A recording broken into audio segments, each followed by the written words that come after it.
There's a league-wide money update that could tilt the Chargers' whole offseason, and it comes attached to a list of moves nobody really wants to say out loud. Because sure, the salary cap headline sounds nice, right up until you remember it's tied to some decisions that get uncomfortable fast. And on top of that, you've got a big wide receiver swing people keep floating, a coaching change that tells you more than it's saying, and a trade idea that could split the Bolt fam straight down the middle. So here's the question that's going to sit in the back of your head. Do you want the safe route? Or do you want the front office to go for the throat in 2026? Stay with me. If you're here for real Chargers talk, passion with clear, simple football, go ahead and drop a like and subscribe. I'm not sugarcoating any of this. Because by the end, I'm circling back to the craziest part. Who's actually footing the bill for this push? And one more thing, there's a May decision that quietly changes the feel of both the locker room and the spreadsheet right now. Just sit with that for a second. Alright, the good salary cap update is only good if the Chargers are willing to make the hard choices early. When league-wide cuts hit, the sharp teams are already shopping in the discount aisle, and the teams that hesitate end up paying full price. It happens every year. So the real question isn't, do we have money? It's, are we creating space the right way? Or are we acting like everything's fine until we're forced into a scramble? The outline is pretty simple. You can open up room by adjusting contract structure. And the obvious headline name is Justin Herbert. A restructure isn't some magic trick. It's basically pushing part of the cost down the road so you can breathe right now. That breathing room can turn into offensive line help, another weapon, or keeping a key defender in the building. But there's a price tag hiding underneath. You're accepting a tighter future to take a bigger swing today. Would you do it, knowing this team is clearly operating in win-now mode? Now don't ignore the cut candidates, because the real alert here isn't the cap number itself. It's the list of names that could be sitting on the table. Mekhi Becton is the kind of move that stings your pride more than it stings your Sundays. The Chargers took a big swing last offseason to fix the interior in front of Herbert, and it just didn't hit. The savings are real, and the consequence is straightforward.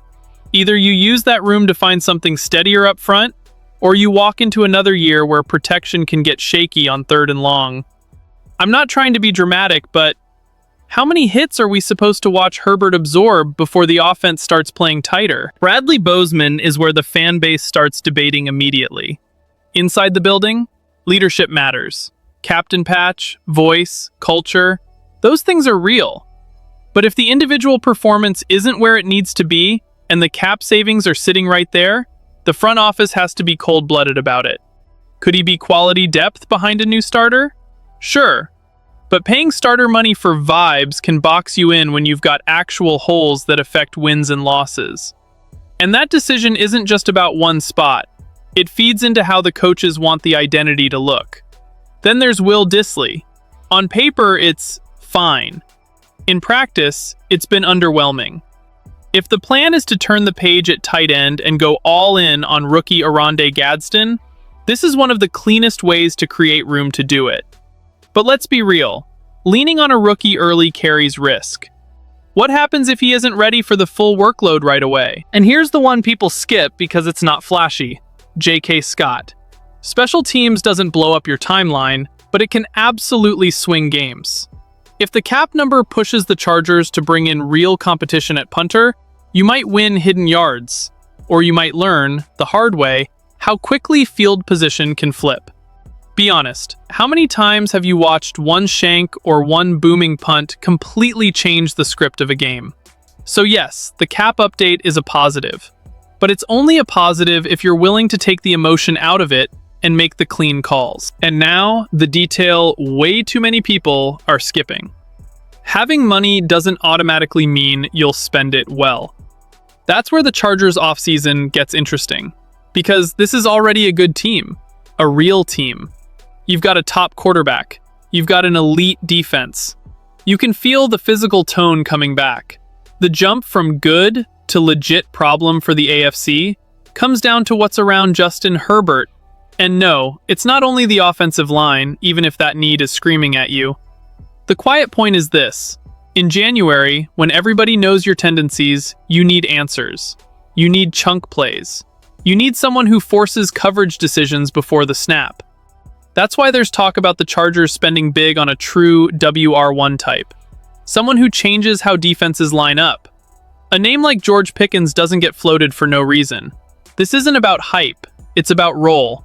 A guy who can win in isolation, pull a safety, and open breathing room for everything else. So here's the uncomfortable question. Is that a luxury? Or is it a necessity? Because when the game tightens up in the red zone and the windows shrink, being solid isn't always enough. You need an answer that makes defenses pay. And if you add a real alpha outside, everyone else slides into a role that fits better. Right now, the room is kind of a mixed bag. Ladd McConkey is steady, reliable, but he didn't take that big year 2 leap in 2025 that some people expected. Keenan Allen can still play, but the clock doesn't stop for anyone. Quentin Johnston has improved, but he's been better when he's not carrying the weight of being the guy. So think about the practical effect. Add a true WR1, and suddenly everyone drops one slot. The offense gets cleaner. Herbert gets the ball out on time. The line doesn't have to hold up forever. That's not a fantasy, that's football math. But there's a catch. Someone like Pickens isn't just talent. It's personality, it's locker room management, it's chemistry. And it's the scheme knowing exactly how to feature him. Which takes us right into the coaching changes, because that's where a lot of people are missing the bigger point. Everybody's talking about it like it's just coordinator turnover. What it really feels like is the Chargers quietly admitting that 2026 is now. And here's the contradiction. You can be aggressive without being desperate. Those aren't the same thing. One is calculated, the other is reckless. And reckless teams wake up in November with no depth and a bunch of regret. The offense face-planted in the cold against the Patriots, and the message was immediate. Greg Roman is out. Then the Chargers didn't waste time. They went and grabbed Mike McDaniel to reshape the offense. That tells you the mindset. Let me say this. Even the best play designer on earth can't cheat protection forever. If you don't improve the line and you don't add enough stress outside, you're still living snap to snap. So the coaching hire matters because it changes what kind of players you prioritize. Timing routes, separation, guys who speak the same language as the quarterback. And on defense, you had a championship-level unit, and still took a big hit when Jesse Minter left for Baltimore. Normally that kind of departure makes fans panic because defenses don't just copy-paste success. But here's the counter. The Chargers brought in Chris O'Leary with the idea of running the same system, not reinventing the wheel. If that continuity holds, the defense doesn't have to relearn everything. It just has to keep the standard. That matters a ton when you're trying to start fast and stay steady. Now, the biggest practical consequence of all of this sits on one name. Odafe Oweh. He arrived with basically nothing in the sack column, put on the lightning bolt, and looked like a different player. He finished with 7.5 sacks in 12 games for the Chargers. That changes third downs. That changes protection calls. That changes how comfortable quarterbacks feel in SoFi Stadium. But it also creates the real offseason problem. The market pays edge rushers, especially the ones who show up in big moments. And the Chargers have a nasty balancing act. Oweh is a priority. Khalil Mack is also a free agent. Tuli Tuipulotu has extension conversations coming up sooner than people want to admit. So what do? Pay Oweh like a star? Or do you trust that the 2026 draft edge class is strong enough that you can replace production for a cheaper number? This is where fans get tricked by cap space headlines. The Chargers still have a lot of roster spots to fill, and they don't have endless draft picks to do it. You can't just make it rain and call it a plan. The Bolt fam is going to split right here. Pay the guy, no questions, versus don't get pulled into a bidding war. And that argument slides right into the trade idea that could actually become a headline. Because now you're looking at the gamble that changes the board if it happens. Quentin Johnston as trade bait. It's not the top priority today, and that matters. But the scenario isn't wild. If Philly starts shifting its wide receiver room, a young player on a rookie deal becomes attractive. Johnston could be a cheaper option entering the final year of his rookie contract. So the question cuts deep. Do you sell now? Or do you ride one more year and bet on the breakout? The numbers say he's improved. More consistent impact, 8 touchdowns, better production. But the organization's timeline doesn't wait. The Chargers have to decide by May 1st whether to pick up his 5th-year option for 2027, projected around $17.5 million. That's not outrageous money, but it's real money for a player who hasn't proven he's a consistent number 1 or number 2. Paying that without conviction is how teams trap themselves. Trading him without squeezing the best out of his development is how teams regret it. So the practical consequence is straightforward. If you trade him for meaningful compensation, think a day 2 type pick, you get cheaper roster building fuel. And if you're potentially restructuring deals while trying to keep premium defenders, those picks matter. It also gives the staff room to build around the guys they truly want, not a holdover from another regime. But the case for keeping him is real too.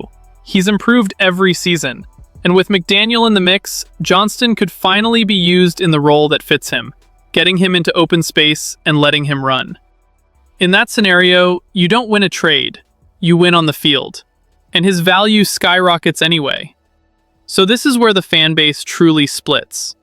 Some fans want to maximize assets right now, stack picks, build depth, stay flexible. Others want to bet on growth and go into 2026 with more firepower for Herbert. And the line in the sand feels pretty clear. If the offer isn't at least a 3rd rounder, you're better off keeping him and letting 2026 be the prove-it year. If the compensation is strong enough to upgrade multiple areas, then the board flips fast. And that's the real prediction. If the Chargers keep Johnston, add one more key piece, and handle the cap with discipline, the offense takes the jump. If they move him and cash out correctly, the depth can save the season when injuries hit. Which path wins? That's the entire theme of what we just walked through. Money, coaching, pass rush, roster construction, and timing. And now we close the loop. The cash is there, but the courage is the separator. Cuts create space. Smart spending creates identity. A top-end receiver changes coverage rules. Continuity on defense keeps you in every game. Owe tests discipline. Johnston tests patience. And the wildest part, the thing I told you I'd pay off, is this. 2026 already started. Every move you make today charges interest tomorrow. So I want it from you in the comments. Are you going all in right now, or do you want a colder, more methodical build? Disagree with each other, debate it, bring the heat, but keep it Bolt fam. If you enjoyed this, subscribe and stick around. Hit the bell. Bring your people back tomorrow because the next decision won't wait. Not for anyone. Not in this league.